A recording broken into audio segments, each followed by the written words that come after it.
yeah. Oh, that's nasty. Hey, what's up everyone? Welcome back once again. As always, I truly appreciate each and every one of you for taking some time out of your day to come listen to some good music with me. If you're new to the channel, my name's Ike, and here I like to react to and break down all different types of music. And today I'm going to be continuing my REN Money Game series. I've gotten through part 1 and 2, and now I'm on part 3. I thought part 1 was dope. I liked part 2 even better. So I'm really intrigued to see how part 3 plays out. Quick reminder, if you guys are digging the content, please don't forget to leave a like, a comment, subscribe, all that kind of stuff. It really helps out with the channel and it's greatly appreciated. And without further ado, let's get right into this one. This is REN with Money Game, part 3.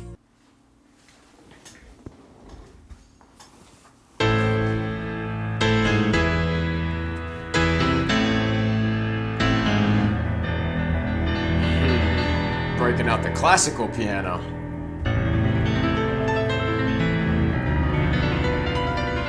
Whoa.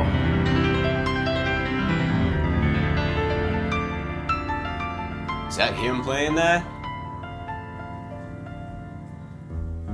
That was a crazy piano run right there.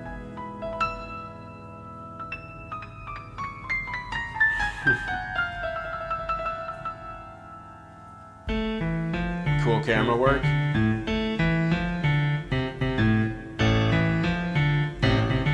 Oh yeah. Oh, that's nasty.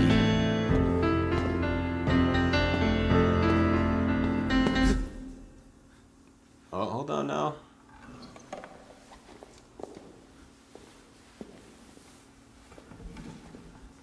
My man was just getting into the feel.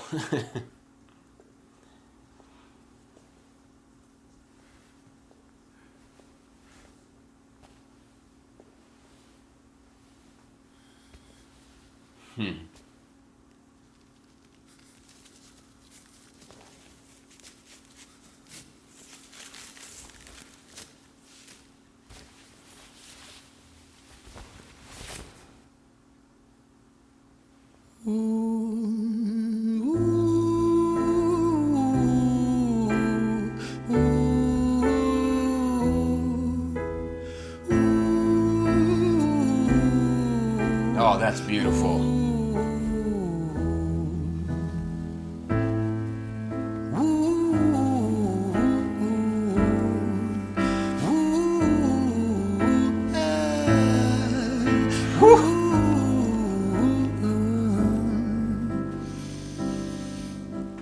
Let me tell you a story about a boy named Jimmy. 1 year old and his first words were mine, mine, gimme. 2 years old he was walking, 3 years old walking quickly. 4 years old he was running round the pavements of his city. 5 years old and his daddy told him, listen here son, you gotta learn to be a man. A man he works for what he wants. 6 years old and he's reading, writing, top of the bunch. And when he's 7, his progression made him student number 1. 8 years old and he's praised for unusual grades. 9, his parents paid for private school to nurture the flame. 10, 11, 12, 13, he ascends and ascends. His daddy tells him, son, money is the means to all ends. 14, solving complex mathematical equations. At 15, IQ 150, still elevating. 16, he develops complex software code that detects weaknesses in cybersecurity protocols. 17, and he sells his vision, keeping the share. Not yet an adult, but he's practically a millionaire. 18, and his daddy tells him, now you're a man. This world don't give a damn about you, so take all that you can. 19, he turns a profit, stocks and shares, invest in product. 20, double down deposits. 21, his income rockets. 22, he learns the truth is just an obstacle to wealth. If you manipulate the data, then the lie will sell itself. 23, a life of luxury, crystal and cocaine. 24, he makes the Forbes list, they're applauding his name. 25, and his daddy tells him, listen here son, while you're sitting in that palace, that don't mean that you won. 26, a business shift, he switches business to arms. He's 27, dealing nuclear and shells in Iran. 28, inside the Senate, money bought him a seat. He's 29, a roll of council in the president's suite. Now he's 30, his daddy says you're losing the race. You're just a servant to the king, not even in second place. 31, a big maneuver for his daddy's approval. Moving imports over borders from the exports out of Cuba. 32, moving grams, growing kilos to tons. He's 33, filling warehouses with powder and guns. 34, turf war with nobody to stop it. Blind eye from the po-po inside of his pocket. Wow. All right, and as usual, I'm going to make my way through some parts of the song here and break down some things that I liked and that stood out to me. First off, I have to mention the introduction here. I love the piano.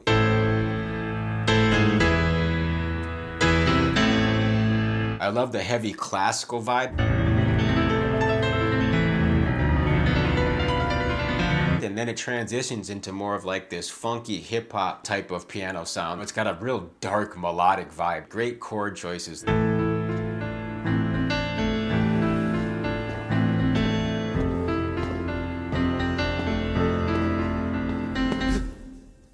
And I was bummed when they stopped the piano playing, you know, because it was sounding great and it looked like he was just starting to get into it. This is the first time I've seen him play the piano, unless they did like some clever editing or something. And I love how he's hitting some of these classical runs. I like how he's crossing his hands over, like doing the hand over hand kind of thing.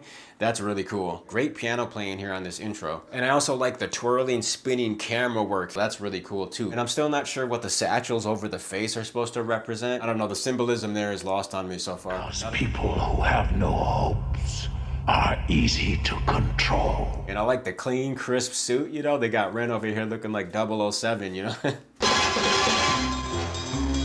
And I love how he starts this off vocally here with that beautiful sounding falsetto melody.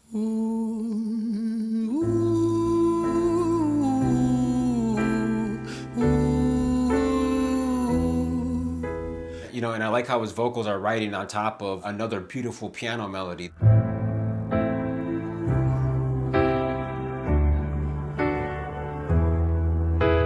And I like that one particular vocal when he hits that woo,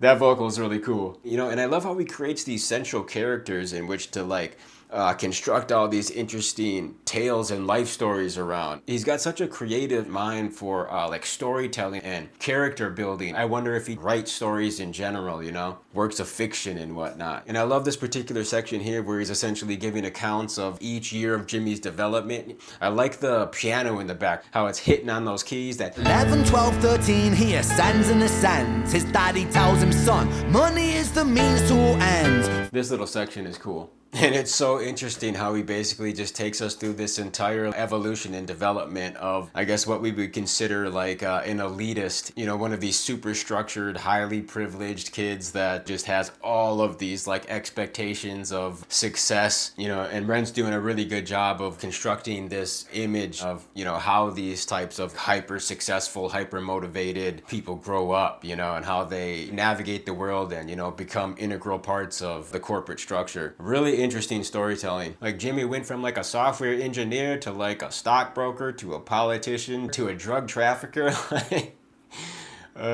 Literally the worst case scenario.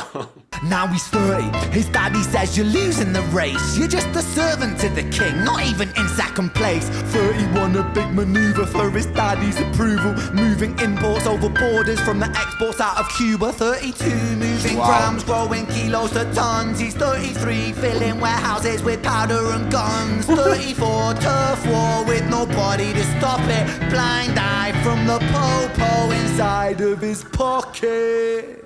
Wow. Crazy wordplay. 35, he gets a call. I'm sorry, son, but it's your father. Had a heart attack, I'm sorry, he's gone. 36, getting pissed up, abusing his product. 37, eyes glazed, disposition demonic. 38, with a prostitute, a moment of passion. Heating up a silver spoon and then chasing the dragon. 39, getting reckless and hungry for power. Daddy's words are still driving him to kill and devour. Makes a move against the cartel, but the strategy's flawed. They retaliate and leave him in a hospital ward. A bullet buried in his vertebra and one in his leg. The doctor sighs and says, I don't think you'll be walking again. Fuck. What a life. Wow. Man.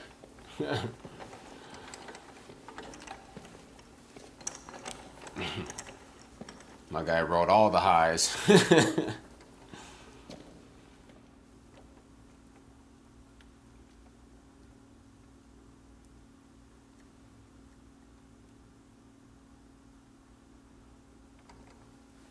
Got a little quartet. That's cool.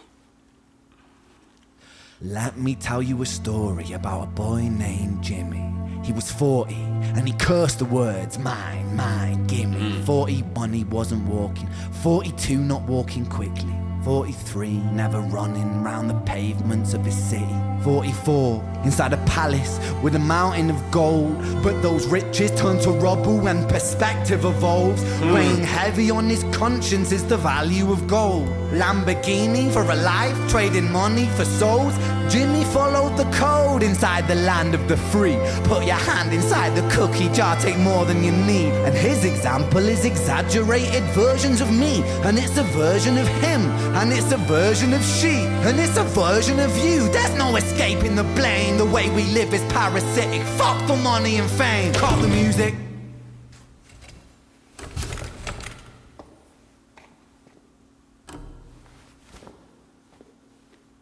This isn't entertainment. This is real life. The way we live is lunacy. Community, it declines. Hyperpolarized, always fighting, then we divide. Truth is less important than the money that we designed. Money's an invention. Politics from our invention. They all come from people's ideas. Did I mention? Border's an invention. Law and order fuel the tension. It leads to people killing each other. My solution?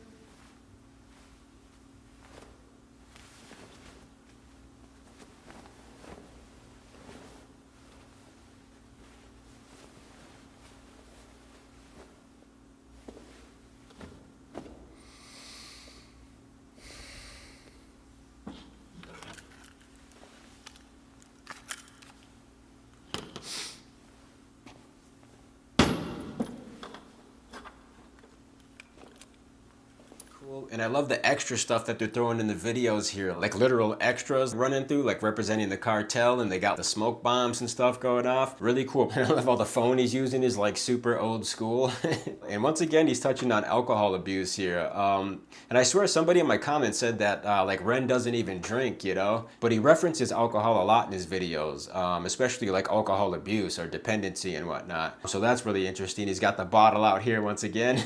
And I've mentioned this before, but he's really good at playing intoxicated, good movement, you know. And I love how Jimmy's ultimate goal is, you know, validation from his father. I feel like that's a common thing amongst many successful people, especially successful young men. And then I think it's really interesting how they sort of represent his injury here. They've got him in a wheelchair. And I love the orchestral quartet behind him, man. That's a really cool touch too. And I love the sound of the strings here.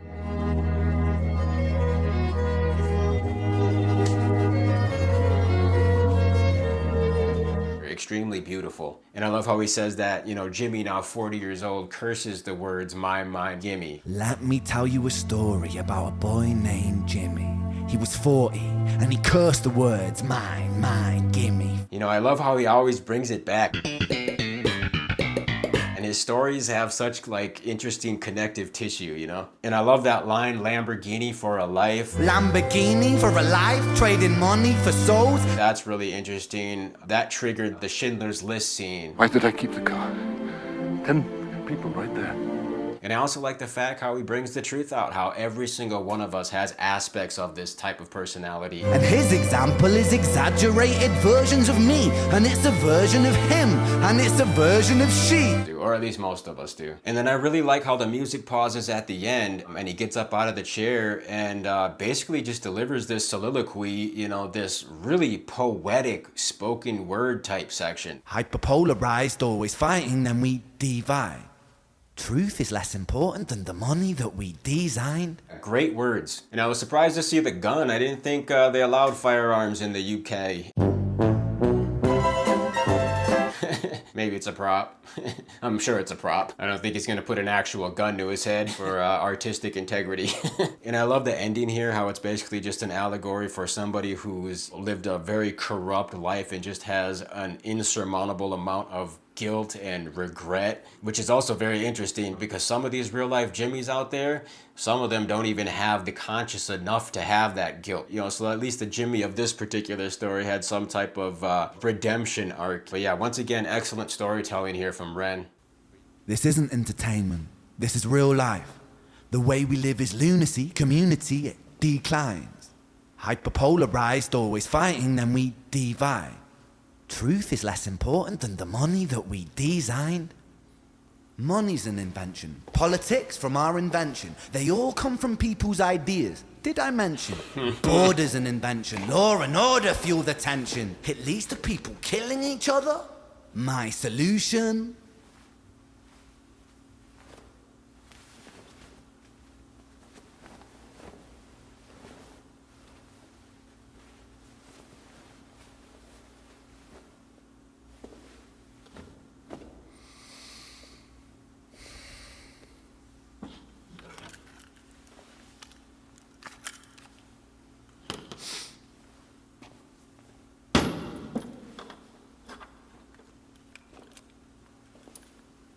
Everything is subject to change. We could build utopias if individuals were taught to use their brains. But if we teach kids in schools to always be sheep and put themselves before the herd if there's more money for me,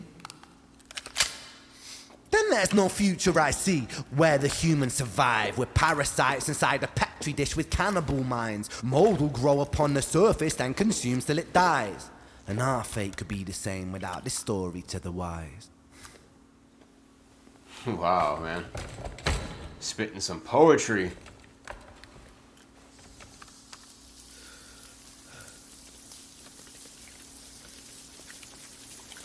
"45. Jimmy comes home out of the rain, soaking wet upon a wheelchair, drinking again. He is everything he wants, he is fortune and fame. He's a fortunate fool with an unfortunate fate. With a 45 caliber aimed at his brain. 45 a fitting number cause his age is the same. Here's the words of his father, it's such a damn shame. About to have a Jeremy spoken class moment Then or he what? presses on the trigger of a money game. Wow, man. Brilliant stuff once again from Ren, man. The dude is just an absolute master storyteller, man. All right, that was Ren with Money Game Part 3. What an amazing tune to cap this series off. I liked this one the best, and this is another example of what I was talking about in my commentary from Part 2. They're like a slow burn in the sense that they progressively get better. But yeah, I really love the overall composition of this tune. They had some very beautiful classical-esque piano pieces throughout the song, and they also had some really nice orchestra string sections. You know, his lyrics here were fantastic, obviously touching on the same subject that he was exploring in part 1 and 2, you know, but this time he focused it on one individual, which was really cool, and built like a you know, a real robust story around this particular individual. So yeah, this was a fantastic conclusion to this series. Each one of them were dope just as standalone songs. And as always, I really appreciate all the suggestions and the insights that you guys leave in the comments. And of course, I want to thank you all for checking out my latest Ren reaction and the conclusion to his Money Game series. I'll catch you all on the next one, and until that time, peace.